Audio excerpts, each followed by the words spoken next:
Hello बच्चों, let's see this question is the point object is placed at a distance of 60 centimeter from a convex lens of focal length 30 centimeter. If a plane mirror were put perpendicular to the principal axis of the lens and at a distance of 40 centimeter from it, the final image would be formed at a distance of. तो ये बताया आपको कि final image यहाँ पे इस जो convex lens और जो मिरर के थ्रू बनेगी वो किस पॉइंट पर बनेगी, ठीक है। तो एट फर्स्ट बच्चों यहाँ पे हमें बोल रखा है कि जो पॉइंट ऑब्जेक्ट है 60 सेंटीमीटर कहाँ से कॉन्वेक्स लेंस, तो मैं मान सकता हूँ यहाँ से इस पॉइंट पे कहीं पर इस पॉइंट पर 60 सेंटीमीटर जो है यहाँ पे हमारे पास क्या एक ऑब्जेक्ट रखा हुआ है, ठीक। और ये लेफ्ट साइड में है तो कॉन्वेक्स लेंस के लिए दिस इज -60 सेंटीमीटर यू की वैल्यू। इसी तरह से फोकल लेंथ की बात करें तो फोकल लेंथ कन्वेक्स लेंस के लिए प्लस का होता है बच्चों 30 सेंटीमीटर। तो by using lens formula 1/f is equal to 1/v minus 1/u, ठीक। तो 1/30 is equal to 1/v 1/v minus 1/u।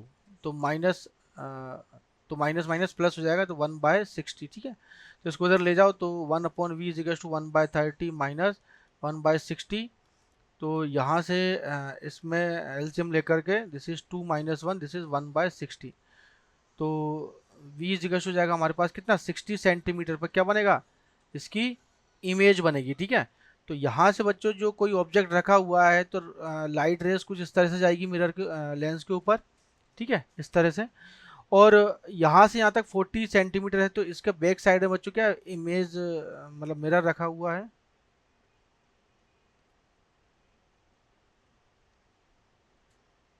Mirror रखा हुआ है इसके बैक साइड में। तो इस पॉइंट पे हम देखें कि इसको मैं थोड़ा आगे शिफ्ट कर देता हूँ कुछ इस तरीके से। और ये 40 है तो इसके यहाँ पे जो लाइट रेज है इस ऑब्जेक्ट से चली और ये इस मिरर पे यहाँ पे इंसिडेंट हुई, ठीक है, इस तरीके से।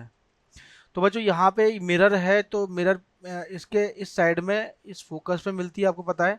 उसको पीछे की तरफ यदि मैं बढ़ाऊँ, है ना, तो ये यहाँ पे अच्छा कितनी सेंटीमीटर, ये 40 और यहाँ से यहाँ तक हो जाएगा दिस इज 20 सेंटीमीटर पर, ठीक है। लेकिन यहाँ तो ये इमेज हमें तो इमेज मिल रही है कहाँ, इमेज मिल रही है इसके बैक साइड में 20 सेंटीमीटर पे इस पॉइंट पे। तो दिस इज 20 सेंटीमीटर होगा, ठीक है, क्योंकि जितने डिस्टेंस पे यहाँ जितनी जितनी डिस्टेंस पे हमें मिरर से इमेज मिलेगी उससे पीछे की तरफ जो है रियल इमेज बनेगी यहाँ पे ना, दिस इज रियल इमेज। और ये यहाँ से कितने डिस्टेंस पे बच्चों, यहाँ से डिस्टेंस की बात करिए पूरा 40 है तो ये हो जाएगा हमारे पास कितना, दिस इज 20 सेंटीमीटर का, कितना दिस इज 20 सेंटीमीटर, 20 सेंटीमीटर का, ठीक है। तो यहाँ से यहाँ तक की जो इमेज कैसी बनेगी, अच्छा यहाँ देख लेते हैं रियल इमेज 30 सेंटीमीटर पे, तो नहीं बच्चों ये तो रॉन्ग है। 30 सेंटीमीटर पे बनेगी प्लेन मिरर से, तो ये भी रॉन्ग है। 20 centimetre from the plane mirror it would be virtual, virtual नहीं बनेगी बच्चों। यहाँ से जो इमेज बन रही है हमारे पास इस कॉन्वेक्स मिरर से, इससे जो इमेज बनेगी ये रियल बनेगी, ठीक है। कैसी बनेगी, रियल बनेगी। तो रियल यहाँ पर रियल इमेज बन रही है और कहाँ से 20 सेंटीमीटर फ्रॉम द लेंस। तो इस लेंस से 20 सेंटीमीटर के डिस्टेंस से बनेगी। तो option number D is over correct answer. So I hope you understand this question. So thank you, best of luck.